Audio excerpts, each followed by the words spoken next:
Welcome, everybody, to another episode of Pirates Only. And today we are not talking with a founder or diving into a particular sector or topic like we usually do. Today, I have fellow teammate here at Harpoon and Black Flag, notorious, I'm going to say notorious, DC insider Clint Brown, to talk about the One Big Beautiful Bill, a bill that was passed just over 2 weeks ago that has some real world, real time, instant benefits, changes that you as a founder or a VC need to take into consideration. And I think that what we realized was there was so much confusion, so much unknown with the bill. And certainly from the outside perspective, if you didn't dig deep into it, you might think, oh, well, Elon said this or this person said this. There's a lot to unpack here. So we dive into the specifics on what you can expect as a founder or a VC. Building for America, Critical Technologies, we go to the 30,000-foot view on how the bill came together. Hint, the workings for quite a long time. Clint shares his thoughts, insights on what we should keep an eye out for in the future months or years, on how it relates to the success of this bill. We cover it all. So if you are a founder or an investor building for America, this is going to be a good episode for you to understand probably one of the biggest pieces of legislation that will happen over the next few years. So let's dive in. Hoist the black flag high, let the cables hum. Code and cannon ready, futures beating like a drum. Charts are drawn in circuits, treasure maps and AI. We're sailing for the edge where bold ideas never die. Clint, welcome to the podcast, one of the newest members of Harpoon and therefore Black Flag. We're excited today to talk about the One Big Beautiful Bill, and I couldn't think of anybody better to walk us through the process of how it came together and then also answer some of the questions that we've gotten from some of the founders going through the program now. Some of our partners and mentors all had some questions for it, and I felt like this was the perfect opportunity to shine some light on some of the benefits that the industry as a whole can take from this bill. We'll get critical on potentially some of the downsides and things we need to look out for, but I think there's a lot to be excited about, and I wanted to highlight some of those today. But let's jump into some introductions first. Clint, could you give a brief overview of your background and what brings you into talking about this bill today? Well, thanks for having me on, Matt. I'm excited to be on Pirates Only. I hope this means that I'm like officially a pirate now. I'm still trying to figure out like what the process is for recruitment on that, but hopefully this is the last stage of that. Well, I've always wanted to be a pirate. So my background is I spent 10 years on the Hill. I went to law school, went straight into the Hill from there. Worked for a senator from my home state, Jeff Sessions from Alabama. Worked for him on the budget committee. So got to see exactly how things like the One Big Beautiful Bill are made. That goes through the budget committee. And it's a unique process on reconciliation. People have heard that term. People often don't know what it means, but they know it means things are different. And I'm happy to explain exactly what that means and what that means for how this money is actually spent. From there, I went to run a group called the Senate Steering Committee within the Senate. It's a sort of hidden secret caucus. You don't hear a lot about it. People feel like they've heard of it, but they probably actually haven't. All the senators who are part of it, it's a secret list. So it's very piratey in that way. You can see I've always been trying to be a pirate. It's sort of the shadow leadership of the Senate and the driving heart of the Republican side. There's a Republican steering committee and a Democrat steering committee. On the Republican side, it is sort of the driving heart of what is it we want to accomplish as a party, as a conference, and what do we not want to accomplish? How do we stop bad things from happening? So got to have some very interesting experiences there. Worked on a couple of impeachments while I was there. In between, I spent some time at a law firm. Then went to the Heritage Foundation. My friend was taking over the Heritage Foundation as president.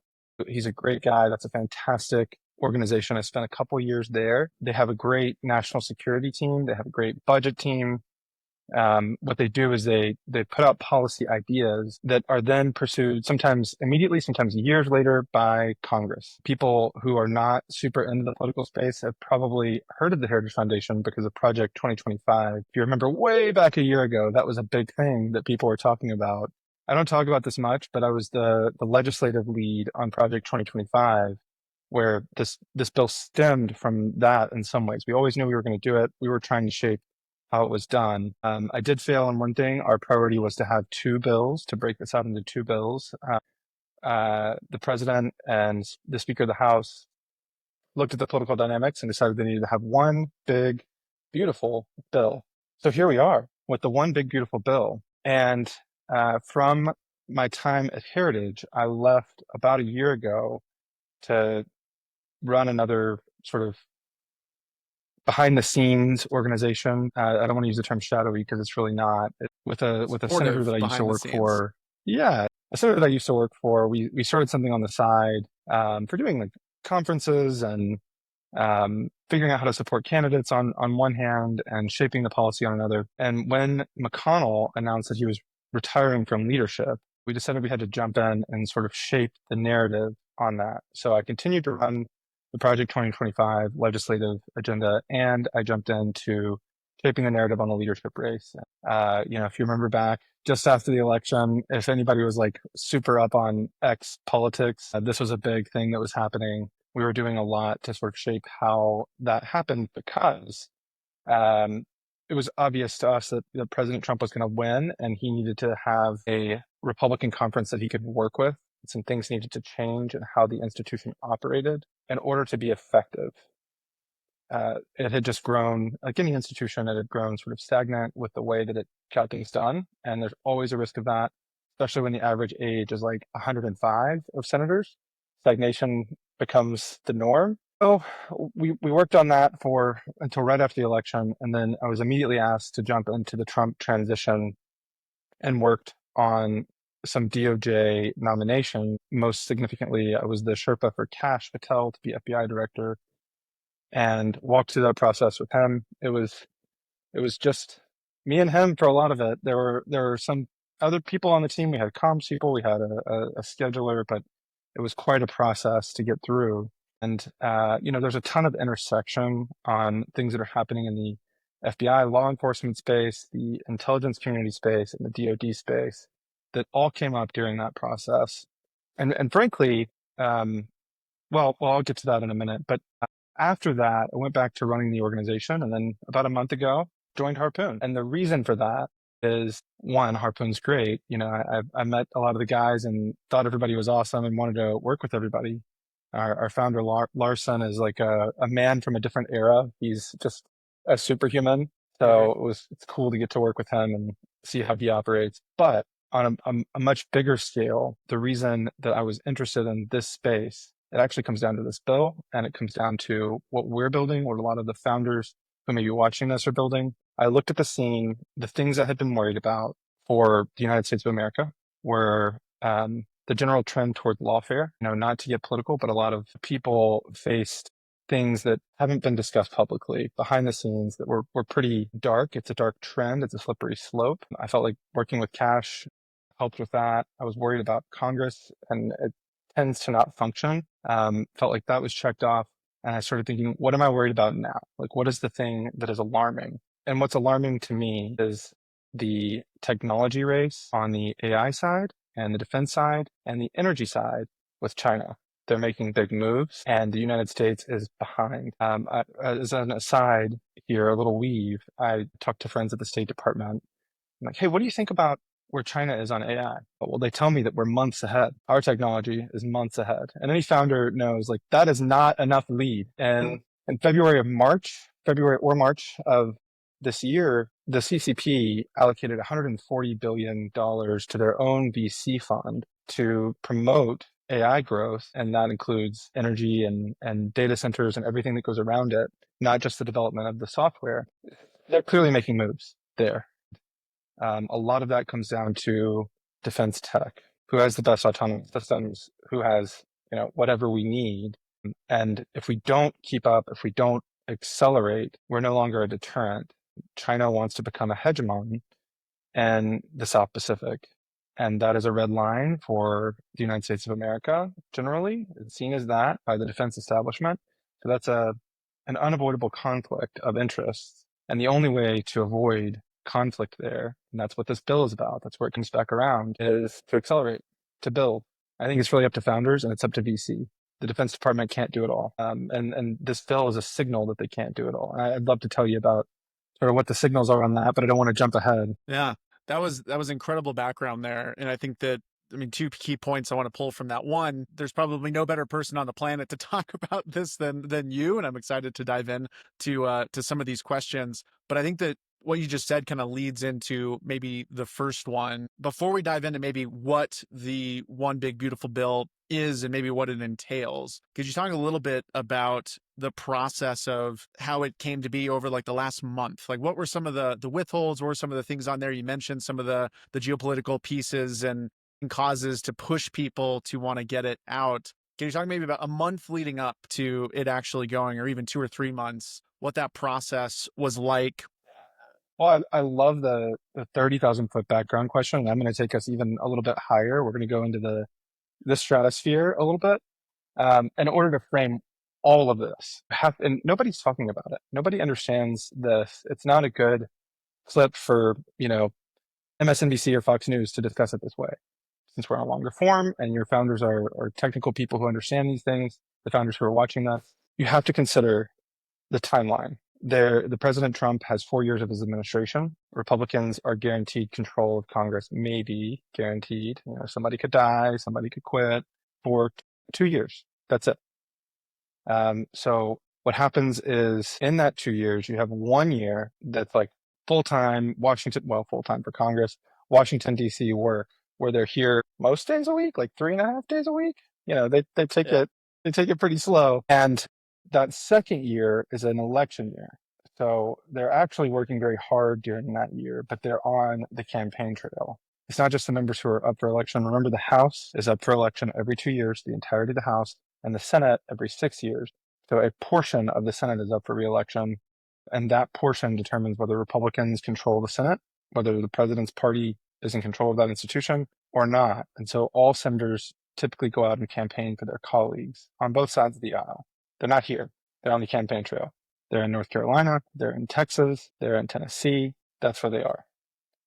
So you got a year, maybe 18 months, if you're President Trump, if you're the Trump administration, to get your legislative priorities done. That is the framing of this. That's the stakes. This is it. This is their one chance. You have a few times a year that you can use a reconciliation bill. A reconciliation bill is normally things in the Senate are set at 60. When you have 53 Republicans, it means it's naturally bipartisan. 94% of legislation that passes the Senate passes 100% unanimously bipartisan. The other remaining 6% passes bipartisan. There's like a 0.01% that passes on a partisan basis, and it's this. And there's some theories that you could do it up to 6 times if you really get into the rules and play your cards right. But in reality, you only have the bandwidth to do it 1 time, maybe 2, because of that timeline, because they're here 3.5 days a week. They're back in their state, working with state offices, doing events, that sort of stuff, going to the Hamptons, whatever it is senators do, I don't know. Codels around the world. So they don't have the bandwidth to do it more than once. And so everybody's pet interest, the thing I talked about, the things that I was worried about, they're worried about border. They see that as an existential threat. Remember, we're just talking about the Republican side here because this is a partisan bill. They're worried about the threat in the South Pacific from China, and they're worried about taxes and the economy. These are the 4 things they're worried about: debt, deficit, border security, China, and taxes. So all of them get pushed into this bill. And so you had different factions who were worried about each one of those things. There wasn't much controversy over the defense provisions in the bill. Some people who maybe don't care as much about defense and national security and don't spend a lot of time on it just sort of saw it as a given. Others who are really focused on that spent a lot of time crafting this provision. The hot issues came down to a few different things. One, the overall deficit, how much it was spending versus how much it was saving. People saw it as their one chance to return to pre-COVID spending levels. That Senator Ron Johnson was kind of leading on that. He's a great man, and he wanted to bring attention to that.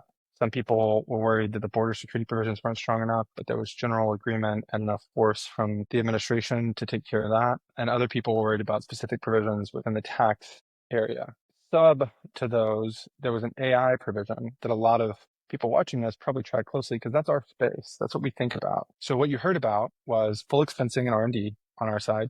That's a tax provision. It comes back into the deficit stuff. Everybody wants that. There's not a lot of disagreement on it, but people were tracking it closely. You heard about EV tax credits, the IRA tax credits for wind and solar energy, and you heard about this AI moratorium. I'll start with the AI moratorium. It would have blocked any regulation by states, any new regulation by states for 10 years on the development of AI. On one side of that, states want to be able to protect kids from things that come out of AI. It goes back into the provisions some states have against obscenities online, age verification for, pornography. It all ties back into that. It's sort of rooted in that vision of things. And then there's another aspect of it, copyright, trademarks, rooted in that. States like Tennessee have a lot of artists that want to protect their material, and there was some conflict on that. On the other side of that, we all know that AI is sort of like a nuclear weapon. States may be able to regulate how nuclear material is transported through their state, how it is used in their state, disposed of in their state, but they can't regulate the development of it.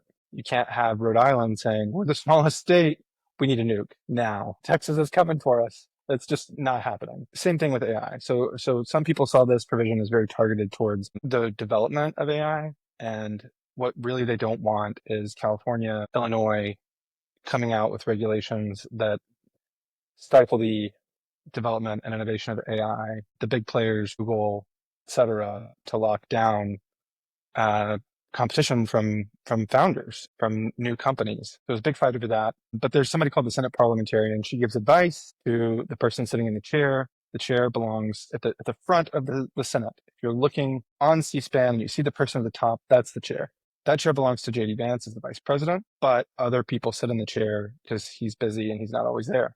He gives advice to that person on how to rule on any provision. Reconciliation bills have a lot of restrictions because it's partisan. They wrote in all these restrictions when they've developed this process to ensure that it's not blowing up the filibuster, which is the 60 vote threshold, preserving the nature of the institution. These are important things to do. We don't want our institutions constantly blown up and changed. But the parliamentarian gave some advice. Some people called it a ruling. It's a pet peeve of mine. I can't stand it. She doesn't rule. She'll tell you she doesn't rule. She's a very nice person. She'll tell you she gives advice. She gave advice that some parts of the AI provision couldn't stand. And this is important for people to understand for how this bill is developed. It's important for the defense provisions and the other provisions. So it changed because it couldn't stand under the rules. And then it went down 99-1, which is, with those changes, it was unacceptable to the Senate, which is somewhat shocking because in the day leading up to it, it was sort of, are we going to get 50 or 51? Is this going to pass? Maybe we get 49 and it doesn't pass. Then suddenly it was 99-1. Crazy. Because of the changes under the rules. That's important to understand because it shapes those same rules was drafted. You can't be too specific. The policy can't outweigh the budgetary aspect. These are basically the two top level restrictions that founders need to know to understand this bill. So you'll look at a defense provision and it will just say, $200 billion for the development of unmanned systems for the Navy. It's not very specific. It's pretty open to interpretation. That's because of these rules. So it's different from a typical appropriations bill that spends defense money. And when you're looking at it and you're trying to figure out what all this means, that's why it's confusing to a lot of people. That's why we get a lot of questions about it. And we don't always know the answer to these questions because it's not specific. I have ranted about this for quite some time. I want to pause and let you interject and rein me back in. Yeah. That was great. Again, I think the high level 30,000 foot view of it is important. And maybe now let's get a little more specific. And the audience here being startup founders, investors, can you talk specifically on what are some of the key numbers or values that these founders need to be looking at as it relates to how it's going to benefit them over the next, 4 years until 2029, I guess, is when a lot of these things go through. Can you talk specifically about some of the numbers that founders should be looking at within the bill that are going to affect them? It's 4 years and 3 months. Most of the spending in the bill is 4 years and 3 months. A lot of people are going to look at this and say $150 billion. That's nothing compared to the $800 billion annual DoD budget. 150 over 4 years, no big deal. Actually, it is. And I'll tell you why. One, $30 billion of that has to be spent in 4 years and 3 months, like I said. So you need to know that most of this is very short term, but longer term than the annual defense spending bill. It doesn't have to be renewed every year. The defense spending bill, even if it says this program is going to last for 10 years, you have to renew it every single year. So companies that are engaged on those programs have to wait and see. And Congress, they don't have a great track record of like actually doing their bills every year. So there's always this tension at the end of the year. For people who've been around the space a little bit longer, they know, is my program going to continue? Not the case with this. That's number one. Number two, when your customer is the government, it's not an economic signal that matters. That is not the demand signal. It's a political demand signal. And the political demand signal shapes the market signal, shapes what your market demand is. And this bill, more than anything else, is a political demand signal. Some of these things may not be enough money to develop the program over the long term, but it's shaping the priorities. It's sending the signal to founders that we need to build now. We need to build fast. We need to build new things. There's a lot in there on this. 10% of the bill, $49.9 billion, 14.9, 10% was for drones, for unmanned systems. That is a huge shift. That is a clear demand signal. It may seem symbolic, but of course there's real money to back that up. But the symbolism actually matters a lot on political demand signal. Most of the time, how these things play out is number one, I'm actually not pro spending a lot, and I am pro this spending. Tend to be against that, and a lot of folks who share my background are, because we see the trajectory. I worked on the budget committee for 3.5 years, which is like dog years. It's like 21 years in real life.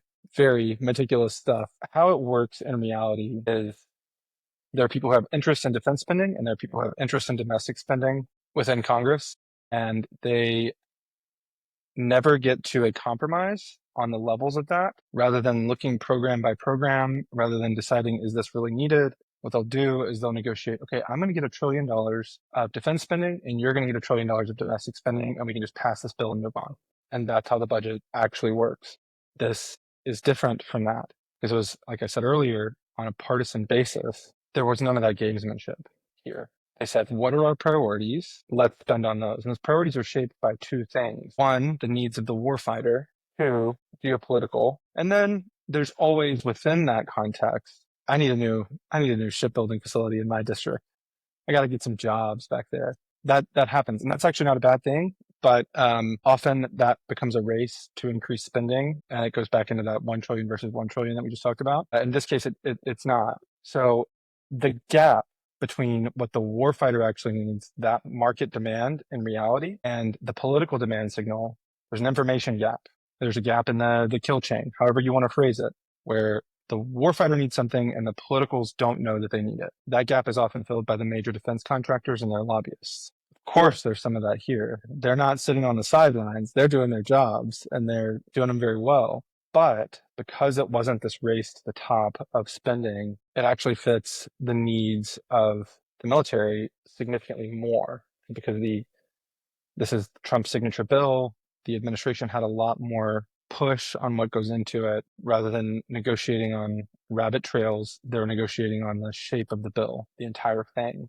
So I think this probably signifies the most realistic political demand signal that I've seen in my 15 years watching this stuff.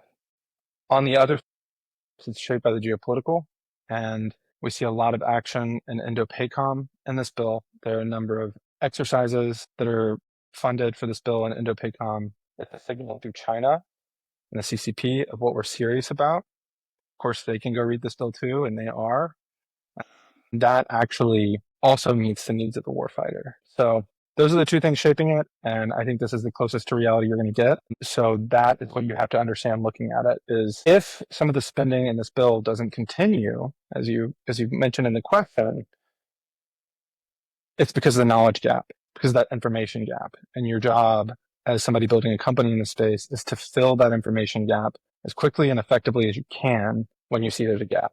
Or somebody else is going to fill it for you, and it's not going to work out for you, and it's not going to work out for the warfighter. I think one of the things you mentioned earlier, which kind of ties into it, is what makes the bill interesting is that there is kind of this timeline or time gap for it, where it's a call to action today immediately. Feels like the gates are opening, the regulatory aspects are getting lower, all these things. We have programs like Black Flag and Harpoon that are helping people navigate these. It feels as though the opportunity to do these things is now. And one of the questions that we've gotten as it relates to this, you mentioned a lot of military spending, DoD, Department of Defense, all of that. What are some of the benefits that if you are a non-defense tech specific company, do you see the tailwinds or specific aspects of this bill also helping folks that are maybe building in energy or even climate or other areas that are maybe important to national security, but not directly related to what some people would consider as defense spending? Yeah, if you're sort of in those spaces that you just described, it doesn't matter that they're spending another 30 billion on shipbuilding, or you may think it doesn't matter, but it actually does. So, for example, there's a provision in there for autonomous shipbuilding. If you're building in the AI space, that's an influx of capital into the real world usage of autonomous systems of AI. And you may be building an LLM, but it's going to push the development, maybe for your competitors, maybe for you, a lot faster. And it's going to, I think it's appropriate to use the metaphor here. A rising tide lifts all boats. Ultimately, the technology development that's going to result from this influx of capital is going to benefit everyone. It may create some competition, but that competition, to use another metaphor, iron sharpens iron. It's going to push us all to move faster and better. So that's one thing to watch. Another, of course, is like I mentioned earlier, the immediate R&D expensing, all the provisions for manufacturing in the bill related to the tax side. That's going to be huge for everybody in the space. There was a lot of play in the climate space on wind and solar energy tax credits. Ultimately, that was removed, but part of it was kept in. There was a provision sort of slipped in at the last minute that would allow manufacturing in those spaces to, if you're building, say, a factory to build solar panels or whatever, or any kind of facility related to it, you can get the tax credit as long as you start construction before year 9. Ultimately, I think that's a detriment because we need an even playing field and we need to grow energy as fast as we can. And we need to see what rises to the top. So that provision doesn't necessarily benefit someone in the nuclear space, but overall, the elimination of those provisions does. It may have put it on a little bit of a longer timeline than we would like, or oil and gas, or whatever. Sort of the picking of which of those winners and losers, of which of those we like as on the U.S. government side is lessened. And so the competition playing field increases. If you're building nuclear, you have a little bit more advantage through the combination of tax credits on R&D, et cetera, and by the more even playing field. If you're building in the wind and energy space, you know that still exists for you. Sorry, wind and solar space, you know that it still exists for you, but you are going to have to push a little bit harder, think a little bit more about what you're going to do without those tax credits in order to compete. And actually, that's going to make your company more competitive in the long term and your technology better. It may create some hardships in the short term, but you do have some runway. Yeah, I think that So, the rising tide lifts all boats, Kenny mentioned earlier, I think is something that I've been hearing and feeling from the VC side. We've had a lot of VCs and folks getting off the sideline is maybe something that I've heard or thought of, where you're seeing VCs that maybe were, a year ago investing into crypto or just B2B SaaS and are now interested because of a bill like this and just the momentum are stepping up and investing into not just military defense applications, but energy, AI, infrastructure, logistics, shipbuilding, you name it. Everybody seems to be focused on the national security critical technologies piece as a whole. And if anything, this bill is a rallying cry, I think, for a lot of that.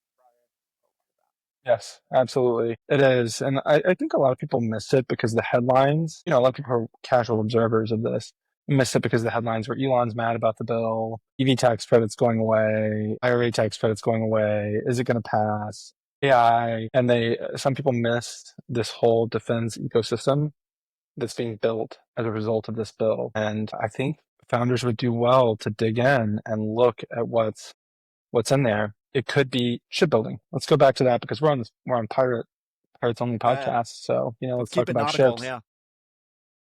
Yeah. Yeah, why not? There's like 35 billion or 30 billion in the bill for shipbuilding. If you have some technology that it all relates to that, they're moving fast on shipbuilding. An example of this is, it takes like 8 years to build a Virginia class submarine and they're way behind. If you have a manufacturing technology or a sort of software technology or whatever that could speed up that process, you should think about how you could speed up that process because there's a lot of money out there and there's a huge incentive to move fast. Back to the geopolitical. China says they intend to invade Taiwan. They intend to be ready to invade Taiwan by 2027. That's what DoD is thinking about. That should be all they're thinking about. Um, so they want to move quickly on building these ships. If you can help them move quickly, you should. It's gonna be financially beneficial to you. It's a patriotic duty that's going to help in the development of your technology. One of the questions that we got in here as it relates to, we're seeing all this money going into certain areas, but we've seen in this bill some areas that people were pointing to as being innovative, like NASA being one of the bigger ones where there's going to be decrease in some of the money allocated to some of these programs. What do you think the reason is behind that? Do you think that it's a signal that VC in a way is meant to fill that gap and could fill it better than maybe some of these historic programs? And this is an opportunity to show that? Or what are your thoughts on some of these programs that have decreased some of the spending towards them? Yeah, I think it is a signal that private capital and private industry are going to be filling a lot of the gaps there. For a long time we relied on NASA for new developments in that space, but in recent years they've been a facilitator of that, and private capital has been the innovator. We all know the story of SpaceX. It is reshifting in some ways, though. For example, there's like 6.5 billion in the bill for satellites and satellite protection, 250 million for space lasers, which I just get so excited anytime we talk about space lasers. It's just such a fun topic. Star Wars in real life, yeah. Yeah, exactly. There's a lot in there for space, even though NASA is being moved off the playing field in some ways. It's less about exploration and more about defending our infrastructure in space. So if you're a company who's thinking about how to get rockets into space faster, this is good for you. If you're thinking about how to protect satellites, if you're thinking about how to make satellites more efficient, how to get them in a more secure position orbitally, this is good for you. If you're thinking about how to increase communication between satellites and have resiliency, it's good for you. So it doesn't have to just come through NASA. Some of this is going to come through Air Force and Space Force, and it still promotes dual use. There's a lot of room for your technology may benefit, say, DoD communication satellites. It's also going to benefit T-Mobile's communication satellites. If it benefits one, it's going to likely benefit the other because those are both key parts of our infrastructure. As weird as it is to say, we're not very far off from space wars. If anything, long-term history, if it plays out the way we think it could, people are going to look at this bill and say that was the start of the space navy, the ships in space doing battle. So it's sort of a reshifting of priorities on things like that. Were there other areas of cuts that you thought maybe could affect founders in this space? No, I think that there was some different programs, and there was it on NIH, and we'll list some of the other ones in there too that had some cuts. But I think the biggest piece, and the question that we got from a lot of investors was they looked at this as a challenge to venture capital as a whole, as an industry. In a way, we've been saying this for years, where private capital is better than government spending. It's a trial run for that. And I think it's important that VCs look at this as an opportunity as well. Yeah. And I think the NIH example is a good one. My hope is that it prioritizes what NIH is spending on and what grants are giving to universities. We all know that some universities are out studying some crazy stuff, like how shrimps run on treadmills. I don't think there's a market for shrimp treadmills. Maybe I'm missing it. I don't think that's something we would probably fund in the private sector. So it forces them to prioritize. And I actually think it gives venture capital a lot more leverage. It's soft leverage in that space because people doing research in those labs at those universities are going to prioritize things that the private sector is then going to pick up and run. So, and a lot of it's overhead, that sort of thing. There's a lot of debate about that, of how much to give on overhead for these labs and universities. But ultimately, the money is fungible, and a reduced overall number forces prioritization and allows private sector to fill the gaps. That's where we get like an economic demand signal rather than just a political demand signal. It's sort of the inverse of my original thesis here, but I think it works. I think it does. We talked a lot about the defense spending in the bill and like sort of the high level of the bill, but I mean, I have a question that actually gets into your area of expertise, something you know far better than I do. QSBS, there were some changes there. You've been a founder. What does this mean for founders? What does it mean for liquidity?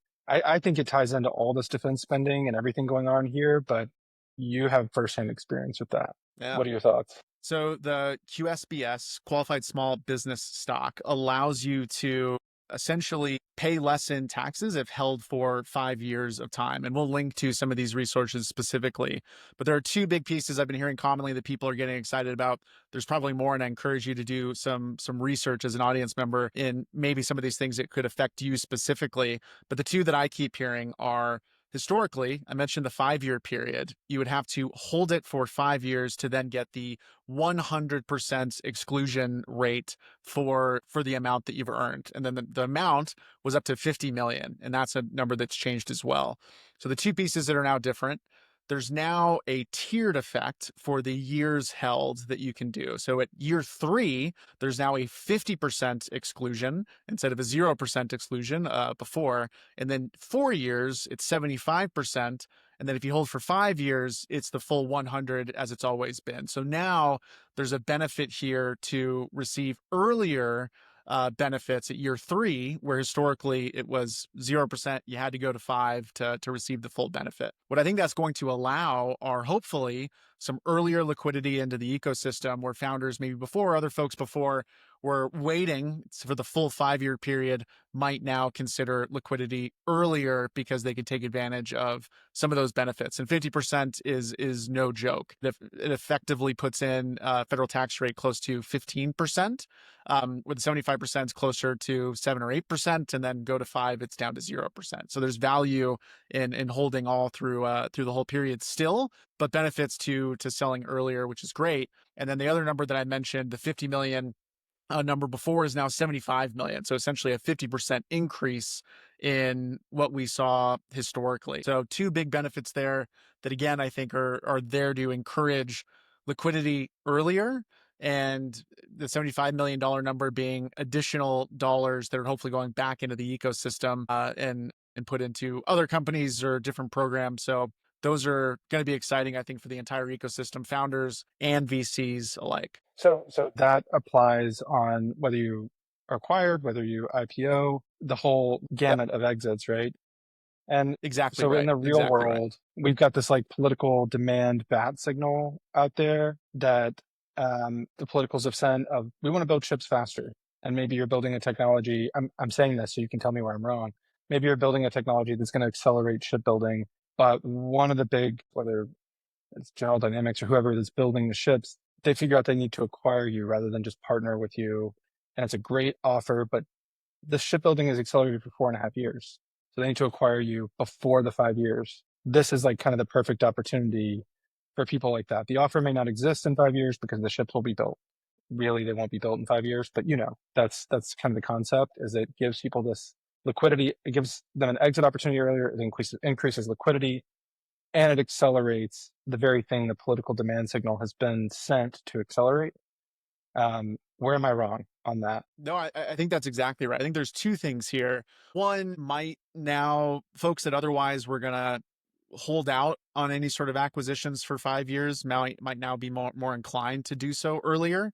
But I also think that, no one's going to turn down, in some cases, when you're being acquired, let's say year 3 today, or even before the bill. A lot of times it's not that you're in a position, if you're looking to be acquired, if it's year 3, year 4, year 5, you're not going to say, you know what, let's wait 2 years, then open up these conversations again. But I think the value now is that when those companies are being acquired earlier, before the 5 year trigger historically, now at 3 years, the hope is that there are now less taxes being paid on that to then be injected right back into the ecosystem, which is what we've seen historically with founders and VCs alike. When liquidity happens, those dollars go right back into another venture fund, another company, another startup. And what this allows is hopefully more of those dollars, instead of going into taxes, going back into the innovators and the investors in the private capital markets that are going to continue to invest back into the ecosystem. So maybe twofold. One, there are now startups that are hoping or looking for liquidity earlier, but two, even if they weren't waiting for the 5 year mark historically, now if they are acquired earlier,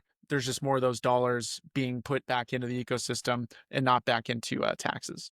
That's a great point, and this will have a compounding effect because it's permanent. Unlike the DoD provisions that are 4.5 to 10 years, these tax provisions were made permanent. Last time they did this in 2017, it was made for 5 years. Again, permanent.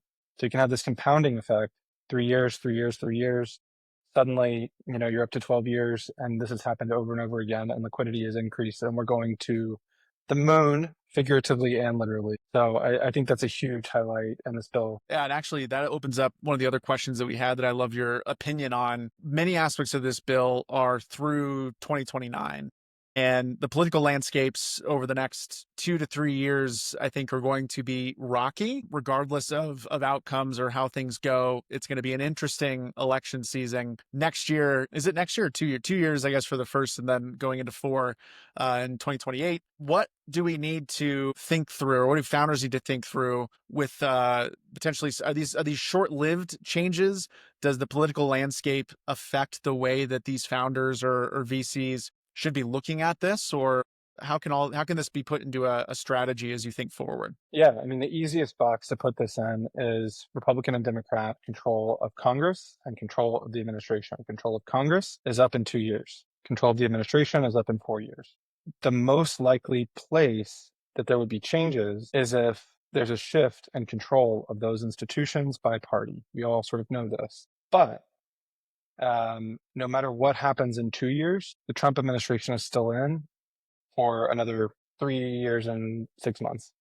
So you're not likely to see a huge shift on these. I don't see the administration signing off on a bill that shifts this very much, even if Democrats take control of Congress in 2 years. That being said, there's always negotiation. Something may be higher priority for the administration, and some provision of this bill may fall in those negotiations. That's very unlikely. An example of this, even with complete Republican control of the political institutions, House, Senate, presidency, the hardest negotiation in this bill was on repealing the IRA provisions. The IRA, the Inflation Reduction Act, was a reconciliation bill just like this one, done exclusively by the Democrats under the last administration. And the hardest thing to solve for the Republicans was repealing something that's been done. Very difficult to do. So it's unlikely there will be major shifts within the next 4 years. Beyond that, it's possible. But even then, like I said, we switched complete control, and it was very hard to repeal even just a few provisions of the IRA. Once something is done, it's very hard to undo.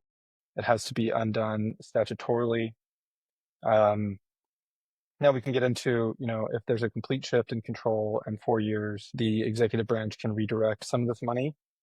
OMB can Office of Management and Budget in the White House. Let's say there's a president, I don't know, Gavin Newsom in 4 years, then his Office of Management and Budget can redirect some of this money. And it's even more so because it had to be written, remember we talked about it had to be written very vaguely, not super specifically in order to get to the reconciliation process. That leaves more wiggle room to reallocate some of this money.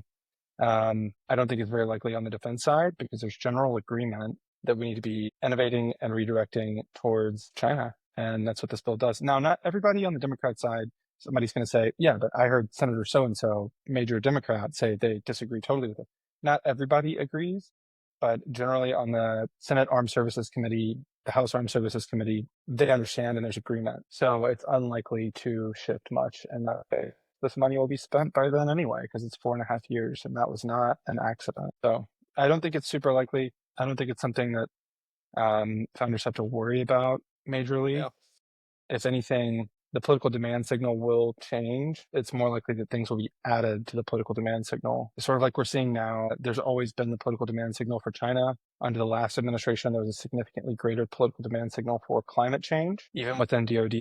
And we've shifted away from that, but the demand signal for China remains, and it has increased. So there may be some shifts, but when it comes to major geopolitical factors, China's still going to be there. They've been there for thousands of years. So, it's not going to shift too much. How much, if you could put a number, maybe number's not the right way of looking at it, but what impact did China or the geopolitical nature of this bill have on getting it passed? Yeah, maybe it's the simplest question to that. How much did that play into the urgency of this bill? Probably in most cases, something like that would play into the urgency of the bill majorly, but it really didn't in this case.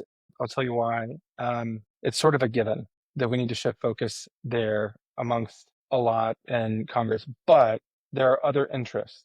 It's a competing interest for, I want to build more F-35s in my state or my district, whatever it is, that creates a competing interest.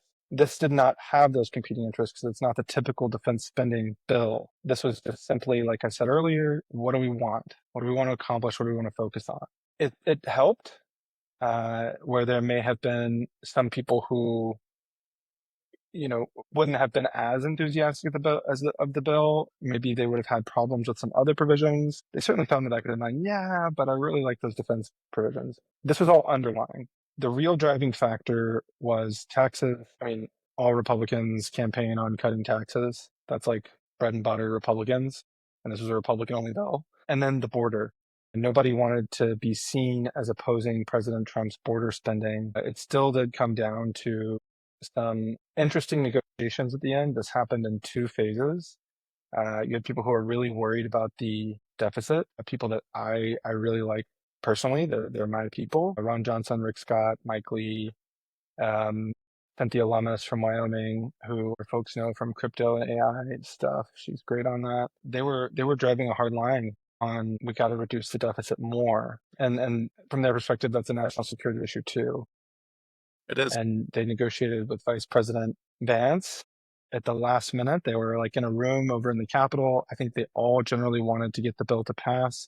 They're just trying to be responsible and do their due diligence over the entire economic system. The second factor that happened here is on the moderate side. Those guys are more conservative. On the moderate side, there's Susan Collins and Lisa Murkowski. And for people in the world that I've come up in who are nerds and watch C-SPAN and stuff like that, it's really fun for us to sit and watch C-SPAN 2, see who's huddling on the Senate floor, which groups of senators are talking to each other, and read the tea leaves of what's happening there. And there were some interesting huddles with Lisa Murkowski. She was on the fence, about to vote no.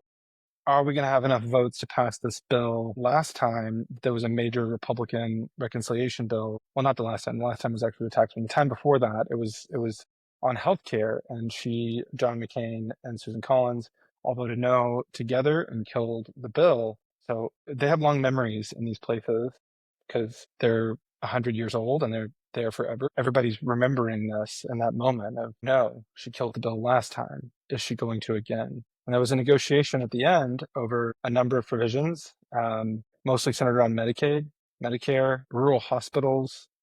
And a lot of this ties back to actually border and immigration and the funding for hospitals related to that. So there was also some negotiation around IRA and green energy tax credits in there at the end. And it came down to the wire of her negotiating with Senate leadership and getting provisions in the bill. All that to say, these were the driving factors, and the geopolitical was sort of understood. But for many people, that last minute negotiation was like a high stakes on the geopolitical front. If this bill doesn't happen, because we understand this needs to be in there, the Medicaid, because of the deficit, we're not sending the geopolitical signal that we need to. So it created some urgency to actually get it done. And I think it played a factor in closing the deal. It all comes down to their interpersonal relationships and knowing who they're friends with. We'll have to talk about that some other time. But the friends of the people in the negotiations were all very enthusiastic about the geopolitical, which actually is how stuff gets done. That's how the sausage is actually made. Yeah. We're seeing that trend across VC right now as well. I feel like a lot of the pitch decks we see now are also using that as one of the reasons. But to me, it all just comes around urgency. And I think going to the point earlier, some of these things might change in 2029, and especially with new leadership, nothing is necessarily set in stone. But like you mentioned, it is harder to undo something that's been done. So hopefully a lot of these things can stay into effect to have these startups benefit. But if it does change after 2029, it's more of a reason, I think, to act now and to use this as an opportunity to move with haste across the board. And I think that's what we'll see. Absolutely. And I love how you frame that we see it on the VC side in terms of urgency. That's what it all comes down to.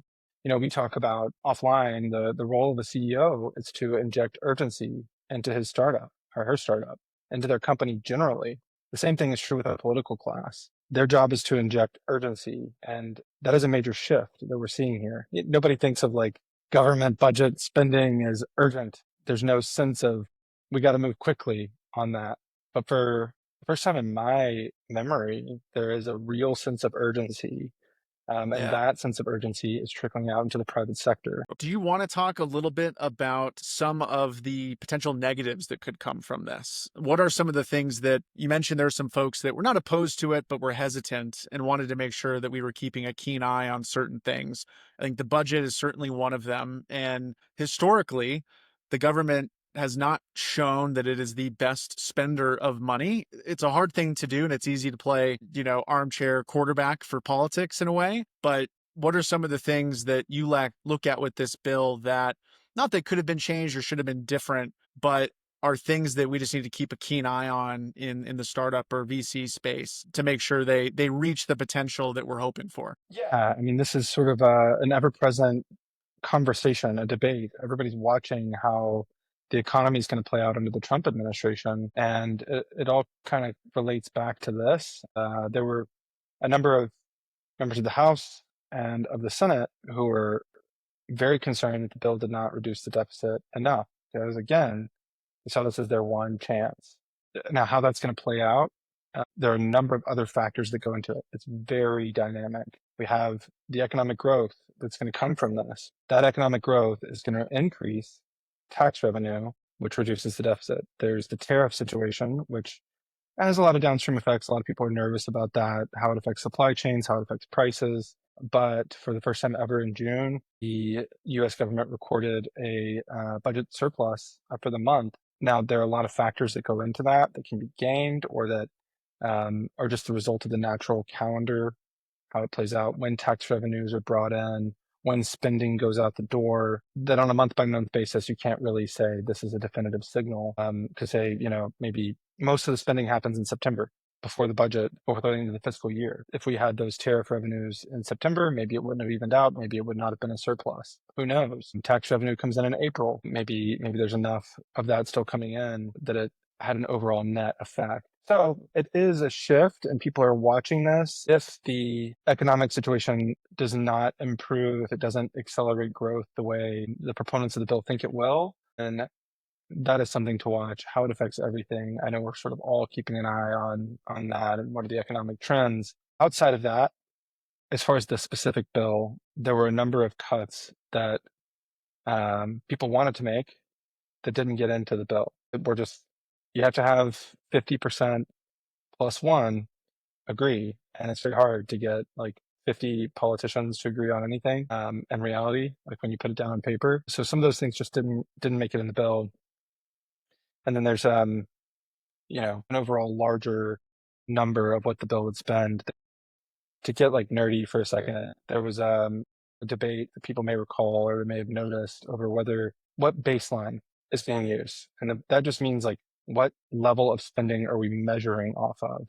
There's like the current baseline and there's the current policy baseline. There was a big debate about this. How are we going to score this bill? How are we going to measure whether it reduces the deficit? All the tax cuts were set to expire at the end of this year.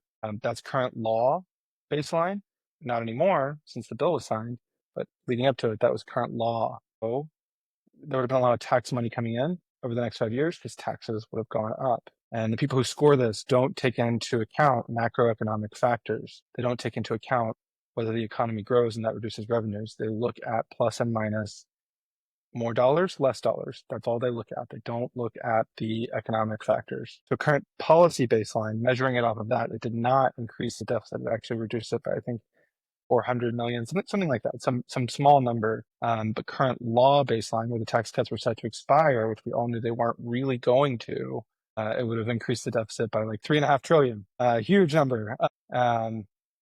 That is a big part of the debate. That part doesn't matter, whether it would have increased because of the taxes. What actually matters is on the current policy baseline, people wanted to see that number go even further down. to pre-COVID spending levels. We're still at COVID spending levels, and that takes a lot of money out of the market. That increases inflation, increases the price of everything. $100,000 today, $100,000 in January 2020 is worth $125,000 today.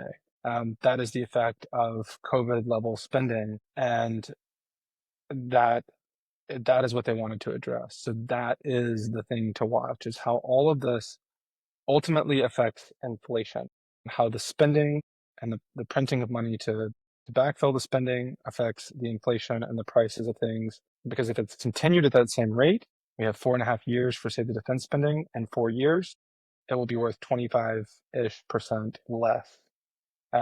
So that's why there's a little bit more urgency to get that spending out at the front. Your dollar is worth a little bit more, and the time value of money here. Build now, build fast, and grow the economy. Yeah. In a way, the reason I like what the bill's trying to do in some ways, and there's criticism, I think, on both sides, but if it works out, it will look as if it was one of the more important things that we've done to help us get out of the hole that we've put ourselves in geopolitically.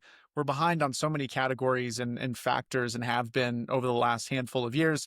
And I think with AI, what we're realizing is how quickly these industries are going to start moving. So everything from energy and energy production to aerospace and some of the technology advancements there, but then everything related to manufacturing and materials and minerals. And we're seeing a lot of mining companies, all these things, not because of AI, but I think AI will certainly it's going to accelerate all these industries in their own unique ways. If we're behind now, we're only going to get that much more behind if we do not implement some of these radical changes today. And the bet is that by doing this and unlocking some of these things for innovative private capital, startups, and venture, then that's our greatest hope of leapfrogging where we are today, accelerating as fast as we need to. And hopefully 3 years from now, we may not even recognize the economy that we are living in. Maybe 3 years is too quick, but over the next decade, we'll certainly see that. And a bill like this is just one of the ways to help us accelerate and really put the fire underneath us to move quickly. I actually like that there's this weird time component to it. It's guaranteed until this time period. And I think that's what innovation, I think, thrives under, and what we'll thrive under as a fund, as a firm, at Black Flag, all these things. So I'm optimistic that these things will work out, hopefully, in the ways that we want. Yeah, I think it'd be interesting. Can I take the straw man on that a little bit? On the geopolitical side, if we're in this AI race with China, we all know in this space that it comes down to energy. I think China is growing at like 7.5% per year on energy. We're growing at about 1 to 2% per year on energy. They produce significantly more. I don't remember the exact number of terawatt hours, but in the thousands and thousands of terawatt hours more per year than we do. Granted, they have a much larger population. They need more energy. They also don't care if they give people brownouts and blackouts. They're going to power their data centers. They are much more building focused than consumer focused, I guess you could say, would be a polite way of putting it. So if we lose that race, we lose the AI race. And $150 billion in defense spending, and the R&D expensing and the QSBS, it's really a drop in the bucket compared to what they're doing on a geopolitical scale. It's not enough to get it going, which actually is a call to action. It is the best that our government could do under the current circumstances, and it is really good, but it's not enough. And founders, people building companies right now, are the Rebel Alliance. It's up to them. There's no one coming to save you. You have to build. They've done what they can here, and you have to build, and you have to win. Everybody's relying on you, no pressure. But hopefully there'll be more coming down the pipeline, from more bills, more innovation in DoD, that sort of thing. But we are behind, and it's not going to be enough to catch up. There's really nothing they could do from a government side to be enough to catch up, except perhaps really hone in on deregulating some of these things to give us the advantage, to give the founders the advantage in building. We certainly want them to. I think it feels like a good spot to leave off with it, because I think it's an inspiring note. And I think if we can leave founders and investors with anything, the time is now to build. And I think that the momentum that we are seeing across the board is something we haven't seen maybe ever, but certainly in a generational type of feel. And we're excited that we get to be in the middle of it. So thank you, Clint, for hopping on and shedding some light on this. We'll have to do more of these talks as we go through. Maybe we'll pick a different topic on a monthly basis to get the DC insider version of it, because I think that over the next decade, it's going to become even more critical, the relationship. We're already seeing this between technology, private sector, and government. And I think having somebody like yourself be able to walk both lines and talk about it in the way you do is going to be amazing for us and for the listeners. So I'm excited for future conversations. Well, it's really fun to just let people in to the conversations that you and I are having offline and just, riff here like we do regularly and just like let people see that. So these are the conversations we're having in the VC space. And I think we should open that up to other people. So thanks for having me on. Yeah. More to come. Thank you. We'll talk soon. Hoist the black flag high, let the cables hum. Code and cannon ready, futures beating like a drum. Charts are drawn in circuits, treasure maps and AI. We're sailing for the edge where bold ideas never die. Pirates only, all hands on deck, break the waves of comfort.